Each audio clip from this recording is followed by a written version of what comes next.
ദൈവനാമം മുന്നേക്ക് മാറാകട്ടെ. ഈ കഴിഞ്ഞ ദിവസത്തിൽ നിങ്ങളോടൊപ്പം ആയിരിക്കുവാൻ വലിയവനായ ദൈവം സഹായിച്ചോർന്ന് ദൈവത്തെ സ്തുതിക്കുന്നു. എൻ്റെ പേര് ബാബു എന്നാണ്. ഇളവട്ടം എന്നുള്ള ചെറിയ ഗ്രാമത്തിൽ ജനിച്ചു വളർത്തപ്പെട്ടതായതുകൊണ്ട് പലരും എന്നെ ഇളവട്ടം ബാബു എന്ന് വിളിക്കാറുണ്ട്. മാത്രമല്ല, ഞാനൊരു പാട്ടുകാരനായിരുന്നു. 1985 മുതൽ ലോകപ്രകാരം പാടിക്കൊണ്ടുവന്നത്. എന്നാൽ 85-ന് ശേഷം ഞാൻ രക്ഷയിലേക്ക് വന്നു. കർത്താവിനെ കൂടുതൽ മനസ്സിലാക്കുവാനിടയായി. അങ്ങനെ സ്നാനപ്പെടുവാൻ അതിനുശേഷം 87 മുതൽ ബാപ്റ്റിസ്റ്റ് മൊബൈൽ കോഴ്സുകൾ ചാപ്പല്ലൂർ പാടാൻ പോകും. പിന്നീട് new life performance prize singers B Jones America ഒക്കെ പ്രവർത്തിക്കുകയായിരുന്നു. ഒടുവിൽ ഞാൻ മഞ്ഞാലി മുതൽ പ്രധാന അസംബ്ലിയിൽ അവിടുത്തെ ബൈബിൾ സ്കൂളിൽ 1 വർഷം പഠിക്കുവാനിടയായി. അങ്ങനെ കർത്താവ് തെരഞ്ഞെടുപ്പ് മനസ്സിലാക്കി തന്നെ അവിടെ സഭയുടെ ശുശ്രൂഷയെടുക്കുകയും ആ നിലയിൽ അവിടെ ഒപ്പമായിരുന്നു. അവിടുത്തെ ഒരു സഹോദരിയെ വിവാഹം കഴിക്കുവാനിടയായി. അങ്ങനെ എനിക്ക് 3 മക്കൾ ഉണ്ട്. അങ്ങനെ 3 മക്കളും ഭാര്യയും അനിയനും പ്രാർത്ഥിച്ച് കടമേൽപ്പിച്ചു. വാഴയുള്ള പ്രദേശത്തേക്ക് കഴിച്ചു. 2002-ലാണ് ഞാൻ അവിടെ വരുന്നത്. അതുകൊണ്ട് ഇതുവരെയും ഞങ്ങൾ വാടക വീട്ടിൽ കഴിയുന്നു. അപ്പോൾ തൊട്ടടുത്തൊരു സ്ഥലത്ത്, സഭയുടെ അടുത്തൊരു സ്ഥലത്ത് 4 സെന്റ് സ്ഥലം കണ്ടു. അങ്ങനെ അതിനുവേണ്ടി പ്രാർത്ഥിച്ചുകൊണ്ടിരിക്കുക. ദൈവം അത്ഭുതകരമായി നടത്തുന്നു.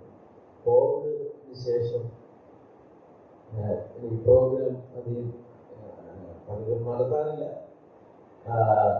അതുകൊണ്ട് സാമ്പത്തികമായ പ്രയാസങ്ങളൊക്കെ ഉണ്ടായി. എങ്കിലും ദൈവം തക്ക സമയത്ത് അത്ഭുതകരമായി നടത്തുന്നു എന്നുള്ളതിൽ വളരെയധികം സന്തോഷമുണ്ട്. നിങ്ങൾ തുറന്ന് പ്രാർത്ഥിക്കുക. സാമ്പത്തികമായിരിക്കുന്ന ആവശ്യങ്ങളിലും നിങ്ങളുടെ പ്രാർത്ഥനയും ഞാൻ ആവശ്യപ്പെടുകയാണ്. ദൈവത്തിൻ്റെ വേല ചെയ്യുന്നതുകൊണ്ട് കർത്താവ് നടത്തുന്നു എന്നുള്ളത് പറയാതിരിക്കുവാൻ കഴിയുന്നതല്ല. അതുകൊണ്ട് ദൈവം അത്ഭുതകരമായി നടത്തുന്നു എന്നുള്ളതാണ്. സ്തോത്രം. കഴിഞ്ഞ നാളുകളിലൊക്കെ കർത്താവിൻ്റെ വേലയിൽ ആയിപ്പോയി. ഇപ്പോൾ ഞങ്ങളൊരു ചൊവ്വാഴ്ച പരസ്യയോഗം പല സ്ഥലത്ത് നടത്തുന്നു. അതുപോലെ തന്നെ പല അടുത്ത് ഈ വരുന്ന 14 കൺവെൻഷൻ പാടേണ്ട യൂട്യൂബിലൊക്കെ ഇട്ടിട്ടുണ്ട്. എൻ്റെ പേര് ബാബുളോടൊപ്പം നിങ്ങളുടെ പ്രാർത്ഥനയും സഹകരണവും ഞാൻ ഉറപ്പിച്ചിട്ടുണ്ട്. ഞാൻ എൻ്റെ സാക്ഷ്യം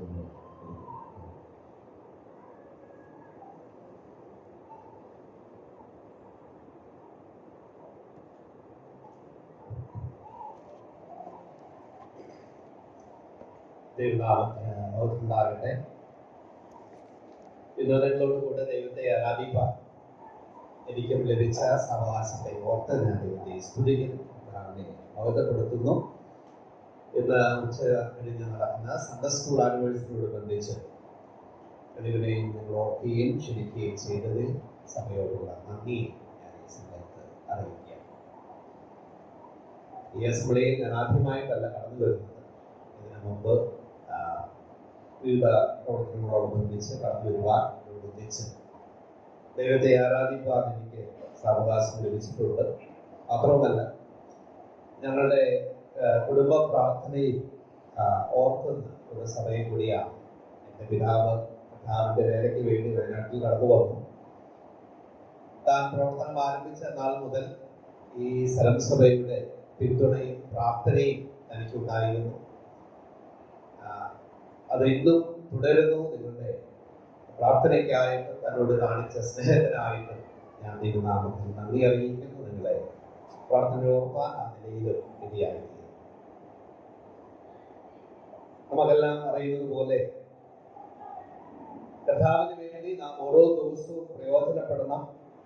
കർത്താവിന് വേണ്ടി അനേക കാര്യങ്ങൾ നാം ഒത്തൊരുമയോടെ ചെയ്യണം. അത് ദൈവം ആഗ്രഹിക്കുന്ന കാര്യം. കഴിഞ്ഞ നാളുകളിൽ നമ്മെ ഏൽപ്പിച്ച ഉത്തരവാദിത്തങ്ങൾ വിവിധ ദേശത്ത് ചെയ്യുവാൻ കർത്താവ് നമ്മെ സഹായിച്ചുകൊണ്ടിരിക്കുന്നു. ഇവിടെയുള്ള സഭ ചെയ്യുന്ന പ്രവർത്തനങ്ങളെ ഓർത്ത് ഞാൻ ദൈവത്തെ സ്തുതിക്കുന്നു. സഭയിലുള്ള പ്രിയപ്പെട്ടവർ അനേകരും കർത്താവിന്റെ വേലയിൽ പ്രവർത്തിക്കുന്നവരാണ്. നിങ്ങളൊക്കെ വീണ്ടും കാണുവാൻ എനിക്ക് ലഭിച്ച അവസരത്തിനായിട്ട് ഞാൻ ദൈവത്തെ സ്തുതിക്കുന്നു, കർത്താവിനെ മഹത്വപ്പെടുത്തുന്നു.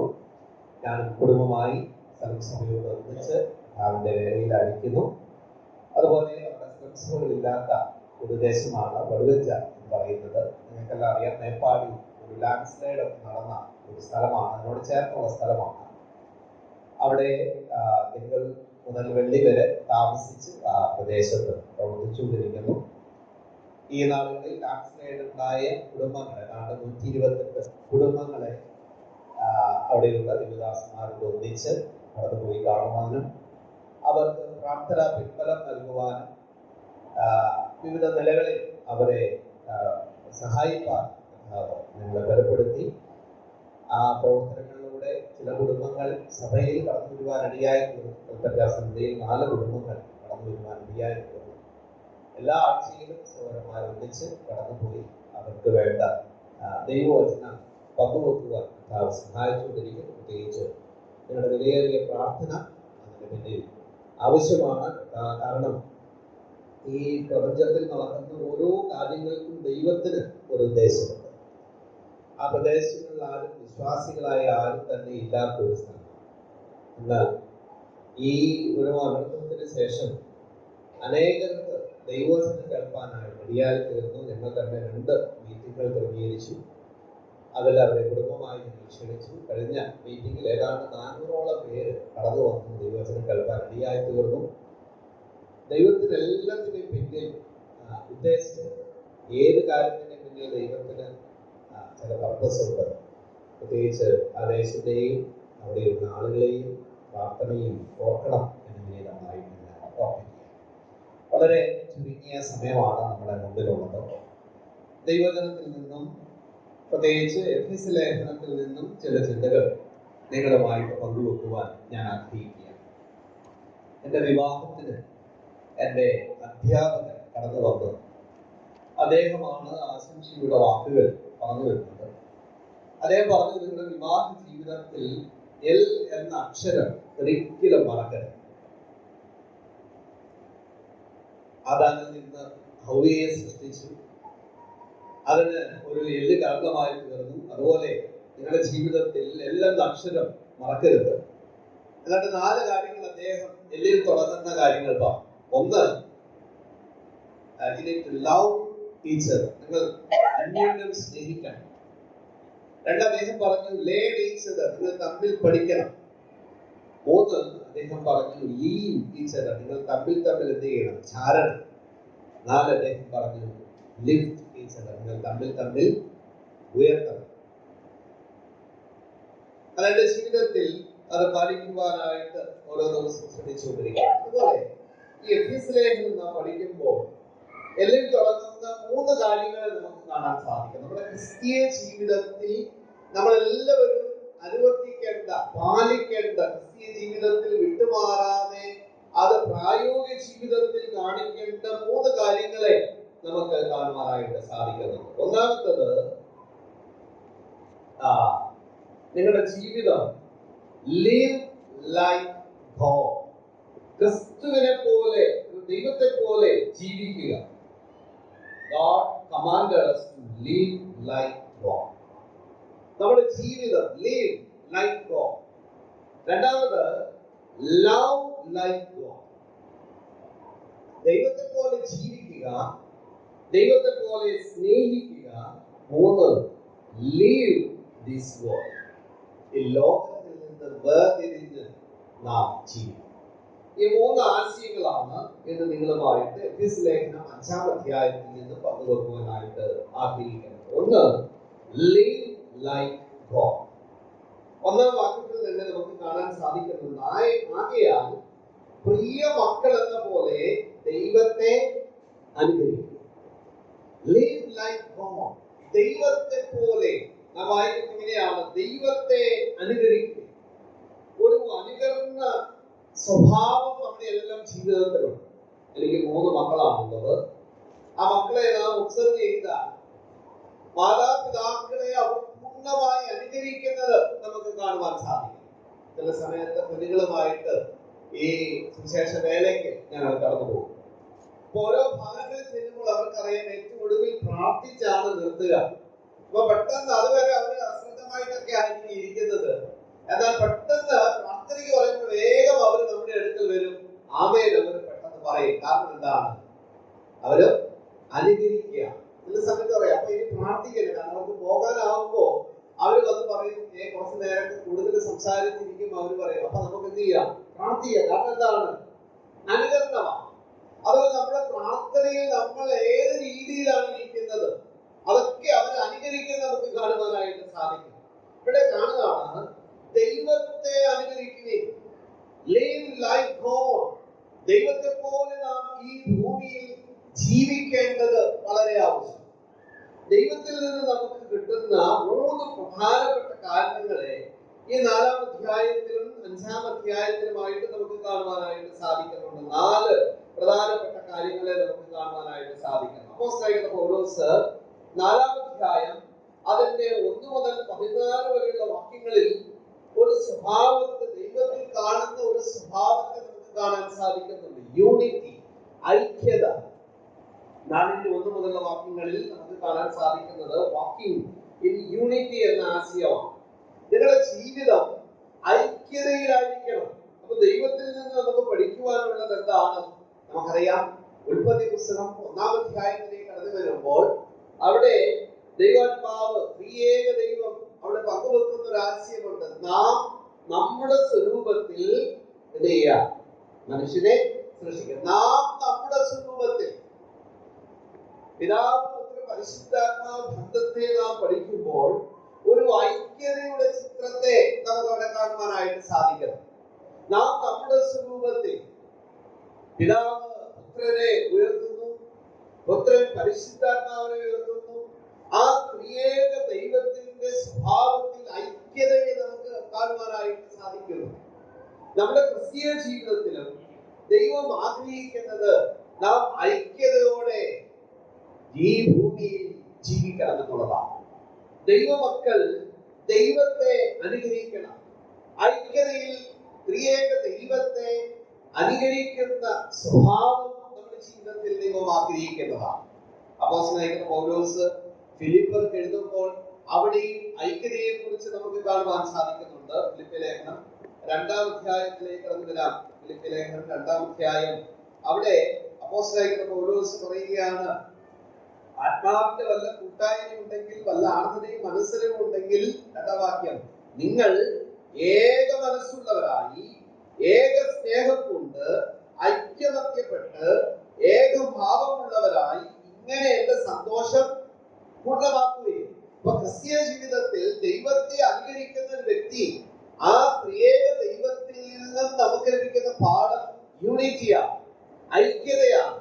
ആ ഐക്യത നമ്മുടെ കുടുംബ ജീവിതത്തിലും സഭാ ജീവിതത്തിലും ദൈവം ആഗ്രഹിക്കുന്നു, ക്രിസ്തീയ ജീവിതത്തിൽ ആഗ്രഹിക്കുന്നു. എഫെസ്യ ലേഖനം 4-ാം അധ്യായത്തിൽ നിന്നും കടന്നു വരുമ്പോൾ അതിന്റെ 3-ാം വാക്യത്തിൽ നമുക്ക് കാണാൻ സാധിക്കുന്നത്, ആത്മാവിന്റെ ഐക്യത സമാധാന ബന്ധത്തിൽ കാക്കുവാൻ ശ്രമിക്കുകയും ചെയ്യുകയും.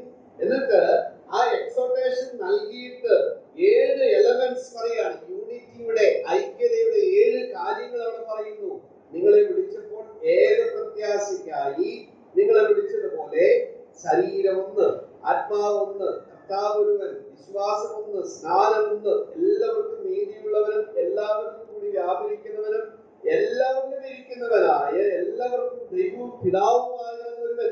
അവിടെ ഐക്യതയുടെ 7 പ്രധാനപ്പെട്ട ഘട്ടങ്ങളെ നമുക്ക് അവിടെ കാണുവാനായിട്ട് സാധിക്കുകയാണ്. അങ്ങനെയെങ്കിൽ നാം വായിച്ച വേദഭാഗത്തിൽ live like God. ക്രിസ്തുവിൽ നിന്ന് നമുക്ക് പഠിക്കുവാനുള്ളത്, ദൈവത്തിൽ നിന്ന് നമുക്ക് പഠിക്കുവാനുള്ളത്, അവനെ അനുകരിക്കേണ്ടത് ത്രിയേക ദൈവം ഒന്നായിരിക്കുന്നത് പോലെ ഐക്യതയുടെ മനോഭാവത്തോടുകൂടെ നാം നമ്മുടെ കുടുംബത്തിൽ, നമ്മുടെ സഭയിൽ ജീവിക്കേണ്ടത് വളരെ ആവശ്യം. ഇന്ന് ഐക്യതയെ തകർക്കുന്ന നിരവധി കാര്യങ്ങളെ നമ്മുടെ സമൂഹത്തിൽ നമുക്ക് കാണുവാനായിട്ട് സാധിക്കും. കുടുംബങ്ങളിലേക്ക് നമ്മൾ നോക്കിയാൽ ഈ ഐക്യതയെ തകർത്തുകൊണ്ടിരിക്കുകയാണ്. ഒരുപക്ഷെ കുഞ്ഞുങ്ങളുടെ മുമ്പിൽ, സഭയുടെ മുമ്പിൽ അവർ വളരെ നല്ല രീതിയിലാണ് ജീവിക്കുന്നത്. എന്നാൽ അനേക കുടുംബങ്ങളിൽ ഐക്യത നഷ്ടപ്പെട്ടുകൊണ്ടിരിക്കുകയാണ്. സഭാജീവിതത്തിൽ ഐക്യതയെ തകർക്കുന്ന പ്രവൃത്തികളാണ് പിശാച് ഓരോ ദിവസവും നടത്തിക്കൊണ്ടിരിക്കുന്നത്. അതുകൊണ്ട് പ്രിയമുള്ളവരെ, ഐക്യതയോടെ നാം ജീവിക്കേണ്ടത് വളരെ ആവശ്യമാണ്. 4-ാം അധ്യായം 1 മുതൽ 16 വരെയുള്ള വാക്യങ്ങളിൽ നമുക്ക് കാണുവാൻ സാധിക്കുന്നത്, നാം അനുകരിക്കേണ്ടത് പിതാവായിരിക്കുന്ന, പുത്രനായിരിക്കുന്ന പരിശുദ്ധാത്മാവ് ത്രിയേക ദൈവത്തിന്റെ ഐക്യത നാം അനുഗ്രഹിക്കണം. ഇനി രണ്ടാമത് 4-ാം അധ്യായം 17 മുതൽ 32 വരെയുള്ള വാക്യങ്ങളിൽ നമുക്ക് കാണാൻ സാധിക്കുന്നു, വാക്കിംഗ് ഇൻ ഹോളിനെസ്. ഒന്ന്, വാക്കിംഗ് ഇൻ യൂണിറ്റി. രണ്ട്, വാക്കിംഗ് ഇൻ ഹോളിനെസ്. വിശുദ്ധിയിൽ നടക്കണം. അതിന് മാതൃക ത്രിയേക ദൈവമാണ്. നമുക്കറിയാം, പത്രോസിന്റെ ലേഖനം വായിക്കുമ്പോൾ നമുക്ക് കാണാൻ സാധിക്കുന്നത്, അവൻ വിശുദ്ധനാകിയാൽ നിങ്ങൾ എന്ത് ചെയ്യണം? വിശുദ്ധരായിരിക്കണം. അവൻ വിശുദ്ധനാകിയാൽ നിങ്ങൾ വിശുദ്ധരായിരിക്കണം.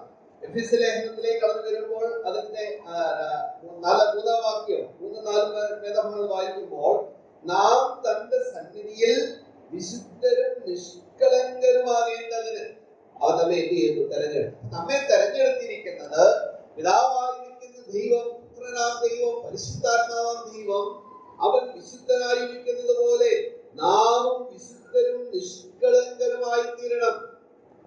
ഒരു വിശ്വാസ ജീവിതത്തിൽ ദൈവം ആഗ്രഹിക്കുന്ന കാര്യമാണ് നാം ഓരോരുത്തരും വിശുദ്ധിയിൽ ജീവിക്കണം എന്നുള്ളത്. ഇന്ന് അശുദ്ധി നിറഞ്ഞ ഒരു ലോകത്താണ് നമ്മൾ ജീവിക്കുന്നത്.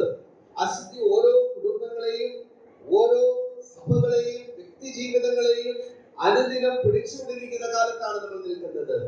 എന്നാൽ നാം ചിന്തിക്കേണ്ടത്, കർത്താവ് എന്നെ വിളിച്ചതുകൊണ്ട്, അവൻ എന്നെ തെരഞ്ഞെടുത്തതുകൊണ്ട്, അവന് വേണ്ടി നമ്മെ തെരഞ്ഞെടുത്തതുകൊണ്ട് നാം ഓരോരുത്തരും വിശുദ്ധിയിൽ ജീവിക്കേണ്ടവരാണ്. അപ്പോൾ ദൈവത്തെ അനുകരിപ്പിൻ എന്ന് പറയുമ്പോൾ, ഒന്ന്, അവന്റെ യൂണിറ്റിയെ നമ്മൾ എന്ത് ചെയ്യണം? അനുകരിക്കണം. രണ്ട്, അവന്റെ വിശുദ്ധിയെ നാം അനുകരിക്കേണ്ടത് വളരെ ആവശ്യമാണ്. അവൻ വിശുദ്ധനായതുകൊണ്ട് നാം വിശുദ്ധരായി ജീവിക്കണം. നമ്മുടെ കുടുംബത്തിൽ നാം വിശുദ്ധരായിരിക്കണം. സഭയിൽ നാം വിശുദ്ധരായിരിക്കണം. നമ്മുടെ സമൂഹത്തിൽ നാം വിശുദ്ധ ജീവിതം നയിക്കേണ്ടത് വളരെ ആവശ്യമാണ്. കാരണം നമ്മുടെ രക്ഷിതാവ് വിശുദ്ധനാണ്. മൂന്നാമത്, 5-ാം അധ്യായം 1 മുതൽ 6 വരെയുള്ള വേദഭാഗങ്ങൾ വായിക്കുമ്പോൾ അവിടെ വാക്കിംഗ് ഇൻ ലവ്, സ്നേഹത്തിൽ നടക്കണം എന്ന് നമുക്ക് കാണാൻ സാധിക്കുന്നു. അതിന് മാതൃക പിതാവായിരിക്കുന്ന ദൈവവും പുത്രനുമാണ്. പിതാവ് നമ്മെ സ്നേഹിച്ചതുപോലെ, ക്രിസ്തു സഭയെ സ്നേഹിച്ചതുപോലെ നാം അന്യോന്യം സ്നേഹിക്കേണ്ടവരാണ് എന്ന് നമുക്ക് കാണാൻ സാധിക്കും. 3 കാര്യങ്ങൾ ഈ അനുകരണത്തിൽ നമുക്ക് കാണുവാൻ സാധിക്കുന്നുണ്ട്. പ്രിയ മക്കൾ എന്ന പോലെ നാം എന്ത് ചെയ്യണം? ദൈവത്തെ അനുകരിക്കണം. യൂണിറ്റി നമ്മൾ അനുകരിക്കണം. ഹോളിനെസ് നമ്മൾ അനുകരിക്കണം. സ്നേഹം നമ്മൾ അനുകരിക്കണം. ലവ്, സ്നേഹത്തിൽ നടക്കണം. എങ്ങനെയാണ് സ്നേഹത്തിൽ നടക്കേണ്ടത്? സ്നേഹം എന്ന് പറയുന്ന പദത്തിന് ധാരാളം ആശയങ്ങളുണ്ട്, അർത്ഥങ്ങളുണ്ട്. എന്നാൽ ഫിലിപ്പ്യ ലേഖനത്തിലേക്ക് കടന്നു വരുമ്പോൾ അവിടെ സ്നേഹത്തിൽ നടക്കേണ്ടതിന്റെ കാര്യത്തെ അതിന്റെ പ്രാർത്ഥനയിൽ, അപ്പോസ്തലനായ പൗലോസിന്റെ പ്രാർത്ഥനയിൽ നമുക്ക് കാണാൻ സാധിക്കും. നിങ്ങളുടെ സ്നേഹം നിൽക്കുവാൻ പരിജ്ഞാനത്തിലും സകല വിവേകത്തിലും വർദ്ധിച്ചു വരണം. നിങ്ങളുടെ ജീവിതത്തിൽ സ്നേഹം ഉണ്ടാകണം. കർത്താവ് പറഞ്ഞ് നിങ്ങൾ അന്യോന്യം ചെയ്യണം, സ്നേഹിക്കണം. ദൈവത്തെ പൂർണ്ണ ഹൃദയത്തോടും പൂർണ്ണാത്മാവോടും പൂർണ്ണ ശക്തിയോടും കൂടെ സ്നേഹിക്കണം. ഈ സ്നേഹം നിങ്ങളിൽ എന്ത് ചെയ്യണം? മേൽക്കുമേൽ പരിജ്ഞാനത്തിനും സകല വിവേകത്തിനും വർദ്ധിച്ചു വരണം. ഈ സ്നേഹം വർദ്ധിച്ചു വരണമെങ്കിൽ ദൈവത്തെ കുറിച്ചുള്ള അറിവുണ്ടാകണം. അങ്ങനെ അറിവുണ്ടാകുമ്പോൾ നിങ്ങൾക്ക് വർദ്ധിച്ചു വരുവാൻ സാധിക്കും. വർദ്ധിച്ചു വന്നാൽ നിങ്ങൾക്കുണ്ടാകുന്ന ഗുണമെന്താണ്? 10-ാം വാക്യം, ലേഖനം 1-ന്റെ 10-ാം വാക്യം, അവിടെ നിങ്ങൾക്ക് കാണാൻ സാധിക്കുന്നു, നിങ്ങൾ ഭേദാഭേദങ്ങളെ വിവേചിക്കുമാറുവാൻ കഴിയും. നിങ്ങൾക്ക് നന്മ തിന്മകളെ തിരിച്ചറിയാൻ സാധിക്കും. ഇംഗ്ലീഷിൽ കൊടുത്തിരിക്കുന്നത് approve the things that are excellent. Excellent ആയ കാര്യത്തെ നിങ്ങൾക്ക് എന്ത് ചെയ്യാൻ സാധിക്കും? തിരിച്ചറിയാൻ സാധിക്കും. എപ്പോ? സ്നേഹത്തിൽ നടക്കുമ്പോൾ, സ്നേഹത്തിൽ വർദ്ധിച്ചു വരുമ്പോൾ, സ്നേഹത്തിൽ നാം ബലപ്പെടുമ്പോൾ എക്സലന്റ് ആയ കാര്യങ്ങളെ തിരിച്ചറിയാൻ സാധിക്കും. ഇനി ഇങ്ങനെ ചേർത്തൊന്ന് വായിച്ചാൽ, ദൈവത്തെ അനുകരിക്കേണ്ടവരാണ് നാം ഓരോരുത്തരും. അവന്റെ യൂണിറ്റിയെ അനുകരിക്കേണ്ടവർ, അവന്റെ ഹോളിനെസ്സിനെ, വിശുദ്ധിയെ അനുകരിക്കേണ്ടവർ. 3, നാം അവന്റെ സ്നേഹത്തെ അനുകരിക്കേണ്ടവരാണ്. അവന്റെ സ്നേഹത്തിലാണ് നാം നടക്കുന്നതെങ്കിൽ എക്സലന്റ് ആയ കാര്യത്തെ അപ്രൂവ് ചെയ്യുവാൻ, നന്മ തിന്മകളെ തിരിച്ചറിഞ്ഞ് നന്മയെ അനുകരിക്കുവാൻ നമുക്ക് സാധിക്കും. ഇന്ന് ലോകത്തിൽ വളരെ കൺഫ്യൂസ്ഡ് ആയ ഒരു ലോകത്താണ് നമ്മൾ ജീവിക്കുന്നത്. ഏതാണ് ശരി, ഏതാണ് തെറ്റ് എന്ന് തിരിച്ചറിയാൻ പറ്റാതെ, ഏത് സ്നേഹമാണ് ശരി, ഏത് സ്നേഹമാണ് തെറ്റ് എന്ന് തിരിച്ചറിയാത്ത ഒരു കാലഘട്ടത്തിലാണ് നാം ജീവിക്കുന്നത്. നമുക്കറിയാം, ഇന്നത്തെ ഈ മാധ്യമങ്ങളിലേക്ക് നമ്മൾ നോക്കിക്കഴിഞ്ഞാൽ, സോഷ്യൽ മീഡിയയിലേക്ക് നോക്കിക്കഴിഞ്ഞാൽ, ദൈവവചനത്തിന് വിരോധമായ സ്നേഹങ്ങളെ പ്രൊമോട്ട് ചെയ്യുന്ന ഒരു കാലമാണ്. ആണും ആണും കല്യാണം കഴിക്കാം, പെണ്ണും പെണ്ണും കല്യാണം കഴിക്കാം, ആണിന് പെണ്ണായി മാറാം, പെണ്ണിന് ആണായി മാറാം. അപ്പം സ്വന്തം ശരീരത്തെ സ്നേഹിച്ച് തനിക്ക് ഇഷ്ടമുള്ളതുപോലെ ജീവിക്കുന്ന ഒരു കാലഘട്ടത്തിൽ നമ്മൾ നിൽക്കുകയാണ്. പ്രിയമുള്ളവരെ, ഇത് നമ്മളെയും മാറി വിളിച്ചുകൊണ്ടിരിക്കുകയാണ്. ഞാൻ കഴിഞ്ഞ ദിവസം ഒരു ക്യാമ്പിന് വേണ്ടി കടന്നു ചെന്നപ്പോൾ ചില കുഞ്ഞുങ്ങൾ എന്നെ വന്ന് കണ്ടു. ചില പെൺകുഞ്ഞുങ്ങളാണ് വന്ന് കണ്ടത്. അവര് പറഞ്ഞു, മക്കളെ, ഞങ്ങളുടെ ഒരു കൂട്ടുകാരി അതേ സ്കൂളിൽ പഠിക്കുന്ന വേറൊരു പെൺകുട്ടി എന്ത് ചെയ്യാണ്? സ്നേഹിക്കുക. പണ്ട് ക്യാമ്പിനൊക്കെ വന്നാൽ പ്രേമ വിവാഹത്തെ കുറിച്ചുള്ള ചോദ്യമാണ്. ഇന്ന ആണിനെ ഇഷ്ടപ്പെട്ടു, ഇന്ന പെൺകുട്ടിയെ ഇഷ്ടപ്പെട്ടു. ഇന്ന് അതൊക്കെ മാറി ആണും ആണും ഇഷ്ടപ്പെടുക, പെണ്ണും പെണ്ണും ഇഷ്ടപ്പെടുന്ന ഒരു കാലം. പ്രിയമുള്ളവരെ, ഇതിനെ തിരിച്ചറിയണമെങ്കിൽ, വിവേക ബുദ്ധിയോടെ വിവേചിച്ചറിയണമെങ്കിൽ, എക്സലന്റ് ആയ കാര്യത്തെ തിരിച്ചറിയണമെങ്കിൽ, ദൈവമക്കൾ ദൈവത്തെ അനുകരിക്കണം. അവന്റെ യൂണിറ്റി, അവന്റെ ഹോളിനെസ്, അവന്റെ ആ സ്നേഹത്തെ അനുകരിച്ച് എന്ത് ചെയ്യാൻ? ഈ ലോകത്തിൽ ജീവിക്കുവാൻ വേണ്ടി. 4ാമത് നമുക്ക് കാണുവാൻ സാധിക്കുന്നത്, 1, walking in unity, walking in love, walking in light. Love. 4ാമത് വാക്കിംഗ് ഇൻ ലൈറ്റ്. വെളിച്ചത്തിൽ എന്ത് ചെയ്യണം? വെളിച്ചത്തിൽ. എന്തുകൊണ്ടാണ് വെളിച്ചത്തിൽ നടക്കേണ്ടത്? ആ അധ്യായം തന്നെ, 5ാം അധ്യായം നാം പഠിക്കുമ്പോൾ അവിടെ നമുക്ക് കാണുവാൻ സാധിക്കുന്നുണ്ട്, നാം എന്തുകൊണ്ടാണ് വെളിച്ചത്തിൽ നടക്കേണ്ടത്. 8ാം വാക്യം, മുമ്പേ നിങ്ങൾ ഇരുളായിരുന്നു, ഇപ്പോഴോ കർത്താവിൽ വെളിച്ചമാകുന്നു. മുമ്പ് നിങ്ങളുടെ അവസ്ഥ ഇരുളിന്റെ അവസ്ഥയായിരുന്നു. ഇരുളിന്റെ അവസ്ഥയിൽ നിന്ന് നിങ്ങൾ എന്ത് ചെയ്തു? അവൻ വെളിച്ചത്തിലേക്ക് കൊണ്ടുവന്നു. ദൈവം വെളിച്ചമാണ്. കർത്താവ് പറഞ്ഞു, ഞാൻ ലോകത്തിന്റെ വെളിച്ചമാണ്. അങ്ങനെയെങ്കിൽ ദൈവത്തെ അനുകരിക്കുന്ന നാം വെളിച്ചത്തിന്റെ സ്വഭാവത്തിൽ നാം ജീവിക്കണം. ഇരുട്ടിന്റെ പ്രത്യേകത എന്താണ്? ഇരുട്ട് നമുക്ക് ഭയം നൽകുന്നതാണ്. നമുക്കറിയാം, ഈ മേപ്പാടിയില് വലിയ അനർത്ഥമുണ്ടായി. ഏതാണ്ട് 500-ലധികം ആളുകൾ മരണപ്പെട്ടുവെന്നാണ് കണക്കാക്കുന്നത്. അവർ ഇരുട്ടിലാണ്. ഇരുട്ടിൽ കിടക്കുന്ന സമയത്ത് അവർ ആ ഇരുട്ടിന്റെ സമയത്ത് പെട്ടെന്ന് കറണ്ട് പോയി. ഒരു വെളിച്ചം എടുക്കുവാൻ അവരുടെ കയ്യിലില്ല. ആകസ്മികമായുള്ള വലിയ അനർത്ഥമാണ് അവർ നേരിട്ടുകൊണ്ടിരിക്കുന്നത്. അനീഷ് എന്ന് പറയുന്ന ഒരു വ്യക്തിയെ ഞാൻ കണ്ടുമുട്ടി. അദ്ദേഹത്തിന്റെ 3 മക്കളാണ് അതിൽ മരണപ്പെട്ടത്. തന്റെ മാതാവും പിതാവും മരണപ്പെട്ടു. ഭാര്യയും ഭർത്താവും മാത്രമാണ് രക്ഷപ്പെട്ടത്. ആ ഇരുട്ടിൽ തന്റെ കൂടെ കിടക്കുന്ന കുഞ്ഞിനെ ഈ വെള്ളം വന്ന് കൊണ്ടുപോവുകയാണ്. ആദ്യത്തെ ചെടിയെല്ലാമാണ് വന്നത്. ആ ചെടിയുടെ അപ്പുറേ ഇരുട്ടിൽ ആ മകന്റെ ശബ്ദം ഈ പിതാവിനെ കേൾക്കാം. ഈ പിതാവിനെ വിളിക്കുകയാണ്, അപ്പ ഞാനിവിടെയുണ്ട്. അപ്പനൊന്ന് കൈ നീട്ടിയാൽ അപ്പന്റെ കയ്യിൽ എനിക്ക് പിടിക്കാം. അദ്ദേഹം കൈ നീട്ടി. ഈ ബെഡിന്റെ അപ്പുറയാണ് ബെഡ്. കാരണം തന്റെ കയ്യിൽ ഈ കുഞ്ഞിനെ പിടിക്കുവാൻ സാധിക്കുന്നില്ല. പിതാവ് പറയാണ്, മകനെ, എന്റെ കണ്ണിലൊക്കെ ചെളി പോയിരിക്കുകയാണ്, എന്റെ വായിൽ ചെളി പോയിരിക്കുകയാണ്. കുറച്ച് നല്ല വെള്ളം കിട്ടിയാൽ എന്റെ കണ്ണൊന്ന് കഴുകി ഞാൻ നിന്റെ അടുക്കിലേക്ക് വരാം, നീ അവിടെ പിടിച്ചു നിൽക്ക്. ഈ പിതാവ് ആ ഒരു വഴി എവിടേക്കാണ് പോകുന്നത് അറിയുന്നില്ല. അദ്ദേഹം പോകുന്ന സമയത്ത് ഒരു കൈ തന്നെ പിടിച്ചു. അത് തന്റെ മാതാവായിരുന്നു. മാതാവിനോട് പറഞ്ഞു, അവിടെ നിൽക്ക്, ഞാൻ ഇപ്പൊ വരാം. ആ പോകുന്ന പോക്കിനാണ് അടുത്ത ഉള്ളു പൊട്ടിയിട്ട് ഈ കുഞ്ഞും ഈ മാതാവും തന്റെ കുഞ്ഞോമനെല്ലാം കൂടി ഒരുമിച്ച് കടന്നു പോകുന്നത്. അദ്ദേഹം പറഞ്ഞു, രാത്രിയാകുമ്പോൾ എനിക്ക് പേടിയാണ്. ഇരുട്ടിൽ സംഭവിച്ച അനർത്ഥങ്ങൾ എന്റെ കണ്ണിൽ വീണ്ടും വീണ്ടും വരികയാണ്. എന്റെ കുഞ്ഞിന്റെ ശബ്ദം ഞാൻ കേൾക്കുകയാണ്. ഇരുട്ടെനിക്ക് ഭയമാണ്. രാത്രി ഉറങ്ങാൻ കഴിയുന്നില്ല. ഇരുട്ടിന്റെ അവസ്ഥ അത് ഭയാനകരമാണ്. പ്രിയമുള്ളവരെ, ആ ഇരുട്ടിന്റെ അവസ്ഥയിൽ നിന്ന് അമ്മ എന്ത് ചെയ്തു? വെളിച്ചത്തിലേക്ക് കൊണ്ടുവന്നു. അവരുടെ കൈ പിടിച്ചു ഉറപ്പുള്ള പാറയിൽ നിർത്തി. ആ വചനമെല്ലാം, ഈ വാക്കുകൾ പറയുമ്പോൾ എന്റെ മനസ്സിൽ വന്നു, കർത്താവ് അമ്മേ, എത്ര അത്ഭുതകരമായിട്ടാണ് ആ പാപത്തിന്റെ അവസ്ഥയിൽ നിന്ന്, ഇരുട്ടിന്റെ അവസ്ഥയിൽ നിന്ന് വെളിച്ചത്തിലേക്ക് കൊണ്ടുവന്നത്. അങ്ങനെയെങ്കിൽ നാം എന്ത് ചെയ്യണം? വെളിച്ചത്തിലുള്ളവരായിട്ട് നടക്കണം. ഭയത്തിന്റെ അവസ്ഥയിലല്ല, ഇരുട്ടിന്റെ അവസ്ഥയിലല്ല, വെളിച്ചത്തിന്റെ അവസ്ഥയിലുള്ളവരായിട്ട് നടക്കണം. ഒന്ന് നാം ചിന്തിച്ചത് ലീവ് ലൈക്ക് ഗോഡ്. രണ്ട്, ലവ് ലൈക്ക് ഗോഡ്. ദൈവത്തെ പോലെ സ്നേഹിക്കുക. സ്നേഹത്തിന്റെ ചില പ്രത്യേകതകളെ കുറിച്ച് ഞാൻ പറയാൻ വേണ്ടിയായി തീർന്നു. ആ സ്നേഹത്തിൽ നമ്മൾ വളർന്നു വരണം. സ്നേഹം, യഥാർത്ഥമായ സ്നേഹം എവിടെ നിന്നാണ് വരുന്നത്? യോഹന്നാന്റെ ലേഖനത്തിലേക്ക് കടന്നു വരുമ്പോൾ ദൈവം സ്നേഹമാണ് എന്ന് നമുക്ക് കാണാൻ സാധിക്കും. ദൈവത്തെ അറിയുന്നതാണ് സ്നേഹം. ദൈവത്തെ ജീവിതത്തിൽ സ്വീകരിക്കുമ്പോൾ, കർത്താവായ യേശു ക്രിസ്തുവിനെ ജീവിതത്തിൽ സ്വീകരിക്കുമ്പോൾ ആ സ്നേഹം നമ്മുടെ ഹൃദയങ്ങളിൽ വരും. ദൈവത്തെ, ക്രിസ്തുവിൽ ജനിച്ചവൻ അത് വീണ്ടും ജനിച്ചിരിക്കുന്ന അവസ്ഥയാണ്. സ്നേഹത്തിലേക്ക് വന്നിരിക്കുന്ന അവസ്ഥയാണ്. ആ സ്നേഹത്തിൽ നാം വളർന്നു വരണം. വളർന്നു വരുമ്പോൾ, ആ ദിവ്യലേഖനത്തിലേക്ക് കടന്നു വരുമ്പോൾ നമുക്ക് കാണാൻ സാധിക്കുന്നത്, ആ സ്നേഹം നമ്മെ നന്മതിന്മകളെ തിരിച്ചറിയുക മാത്രമല്ല, ഇനി എന്താണ്? ക്രിസ്തുവിന്റെ നാളിലേക്ക് നിർമ്മലന്മാരും ഇടർച്ചയില്ലാത്തവരും ദൈവത്തിന്റെ മഹത്വത്തിനും പുകഴ്ചയ്ക്കുമായി യേശു ക്രിസ്തുവിനാൽ നീതിഫലം നിറഞ്ഞവരുമായി തീരും. അപ്പൊ ക്രിസ്തുവിന്റെ സ്നേഹത്തിൽ നാം ജീവിക്കുമ്പോൾ നീതിഫലം നിറഞ്ഞവരായിട്ട് ജീവിക്കുവാൻ സാധിക്കും. അങ്ങനെയെങ്കിൽ എന്ത് ചെയ്യണം? ആ സ്നേഹത്തിൽ നമ്മൾ എന്ത് ചെയ്യണം? ജീവിക്കണം. ഒന്ന്, live like God. രണ്ട്, love like God.